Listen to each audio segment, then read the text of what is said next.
繼續來看美國洛杉磯的一大倉庫是發生火災，為17日一直燒到今，攏也未拍花。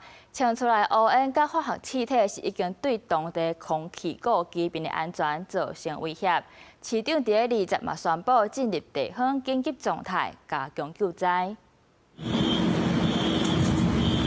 警報聲音，抑閣高煙一直衝起去，敢若要甲日頭炸掉咧。美國洛杉磯珀伊尼高地一個佔地50萬平方英尺、相當一般4000平的大型商業冷凍庫，17開始火燒厝到即陣已經炭燒要4天咯。發生火燒厝的倉庫內底甜密度真懸的，計開燒的材料。若拄到大火燒起來，這建材內底會繼續炭燒，燒出來煙攏有毒。加上冷凍倉庫內底有可供應洛杉磯地區8500萬磅冷凍食品，有真濟肉、魚、才青的食品。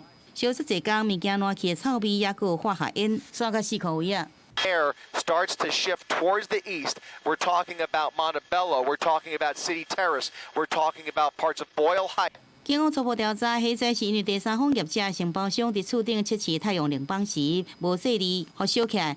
隨即火炭到阿摩尼亞汞，引起幾啊擺小型爆炸，加規厝頂攏炸破去。大火炭燒到18時，現場空氣內底有毒煙、氟化氫，這是鋰離子電池燒起來時會產生的毒氣。所以講懷疑工廠內底用鋰電池運作60台低高車也燒去了。And if you're driving now anywhere near the 5 freeway and the 710 freeway, you are driving through darkness. I mean, look at this. This is incredible, guys.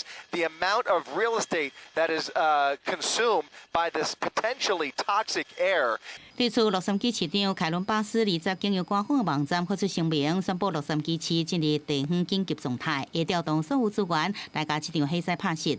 同時也開放做避難所，提供受到有毒煙霧影響家庭去避難，並且要求佇厝的避難的民眾把門窗、冷氣關起來，莫讓高煙甲有毒煙霧進入去徛家內底。